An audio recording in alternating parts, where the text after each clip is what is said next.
Hello, my loves. I hope you guys are doing amazing. Did you thought that I forgot about you? No, not really. So, today we're talking about standards. Standards for a couple, standards for a woman, and the kind of standards that you need to build a relationship, to get a husband, to or just standards in life for a couple and for a woman. In this sense, is for a woman. So the first standard that I want you to have, I will say, as soon as you start dating, you need to start building these standards. The first one is that you need the standard of economics. So I don't want you to think that you have to become a gold digger, or I don't want you to think that you have to just be interested in money or interested in what somebody can give you, because that's not the case. I'm talking about you ensuring that you can be provided for in case you get pregnant. So you have to have that in mind at all times when you start dating and when you start being sexually active. So as soon as you start dating, there is a possibility that sooner or later you're gonna have sexual relationships with this person. So you have to think about, can this person provide everything that I need in case I get pregnant? Or also you have to think about, what kind of pregnancy do I want to have for my future? What kind of relationship do I want to have? Do I want to work while pregnant? Do I really want to do that? Like, that's why you have to think about money in this case, but it's not the end all be all. It's one of the so many standards that you have to have. They have to have enough money for you and the baby in case you get pregnant. Because when you're building a relationship, you're gonna have eventually sexual relationships, and you are the one that is gonna get pregnant. So you either decide somebody that can provide, or somebody, if you decide that is somebody that can provide, it's gonna be easier for you. If you decide somebody that cannot provide, it's gonna be a struggle for you. So decide which one do you want. And I always try for somebody that can provide, somebody that can make at least twice what I make, or somebody that can make 3 times what I make. Because if in case you get pregnant, you're covered. Okay. Another one is the standard of character. The standard of character is analyze this person and see how they act, see how they, how they act with you, how they treat you. Does this person is a considered person? Does this person is a bully? Does this person is, what kind of person this person is at his core, at his essence? Do you really want to give birth to a child for this person that is a bully, or this person that is unconsiderate? If you don't, if you already see these red flags, cut it off, because there's no point for you to be with a person that you don't see a future with, that you don't see birthing a child for this person. So cut it off ASAP. So the other one will be, the third standard is, does this person align with my spirituality, with my religion, do we think the same about life? Because sometimes we enter in these relationships with people that have nothing to do with what we believe, with our religion, the way we think, the way we see life, and we just enter in these long-term relationships with people that are not aligned with ourselves. So it's very easy to just create conflict all of a sudden just because you really don't see life the same way. So that's why I advise that you take that standard seriously and only date people that are relatable to your religion, to the spirit, to your spirituality, and the way you see life. You have to have similar philosophies of life, because if you don't, then there's gonna be always conflict, believe it or not. You're always gonna have conflict. So think about that. The fourth standard is, do we think the same about entertainment and happiness? Because sometimes you think opposite attracts, but that's not true. To be honest, always that's not true. Sometimes in some cases it's true, but it's not always true.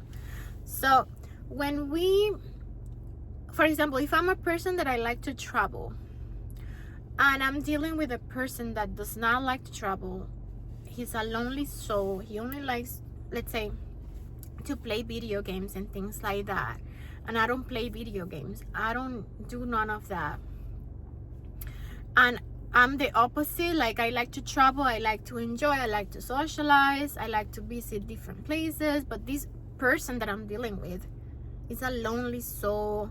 He does not like to travel, he does not like to socialize, and he plays video games, let's say. Then you really don't have much in common in that sense. So you're always gonna have conflict as well, because this person is totally opposite of you. They like to be inward, you like to be outward. So it doesn't mean that you cannot have a relationship. It just means that one of you is gonna have to compromise eventually. One day maybe you're gonna have to compromise, and the next day the other person is gonna have to compromise. But you're not always gonna feel the same way about going out, entertainment, and this and that, because you are totally opposites. So it's important to know that the way you envision and you vision your life is important, because those are your goals. Your goal is to, let's say, travel, have a wonderful life, social life, this and that, but their goal is maybe to have a lot of peace and not a lot of movement. And just maybe that's just the way they see happiness. The way they see happiness is just stay at home, drink a coffee, maybe watch some video games, or maybe watch some movies, and that's their happiness. Who knows why, but happiness is defined differently by different people. But your happiness, let's say, is to travel, to go out. So imagine if their happiness is totally opposite from yours, you're always gonna have conflicts, or one of you has to agree to disagree and compromise. Let's say, for example, this weekend one of you has gonna have to compromise, and that person that is so into themselves, stay at home, they're gonna have to get out of their shelf and go out with you, because that's what makes you happy. And maybe the next week you're gonna have to do the opposite. You're gonna have to stay at home, just do home things with that person and spend time with them in their way, in their own happiness. So that's important to keep in mind in relationships, because we're all so different. So imagine if you wanna get married, have kids, have a family, it's important to know that that person is totally different from you. Another one will be the standard of family. You have to ask these specific questions when you're trying to meet somebody for marriage. How do they see family? What are their values with family? Because maybe from you is different, from them is different. Maybe they see themselves as, you know, a person that is very independent and does not like to visit their family as often. Maybe their family is toxic, who knows, but maybe they just like to be by themselves a lot. But maybe you are very familiar and you like to be with your family a lot and you like them to visit you a lot. And if you're gonna live together, that can be an issue, because maybe that person does not want to be bothered, does not want to entertain other people, and you always like to entertain, you always want family over. And this can be a conflict as well, because you do not want to be by yourself all the time. You always want to be accompanied by your family. But let me tell you, a reminder that when you marry that person, and that should be your priority. So you have to compromise. Like I said, you have to talk about these things and be like, I like these things, you like the opposite, so we have to compromise. Maybe one weekend we have family over and the next we don't. Maybe we can do the family thing twice a month and we can just be by ourselves twice a month. It has to be a compromise. In that case, has to be a 50 and 50% effort.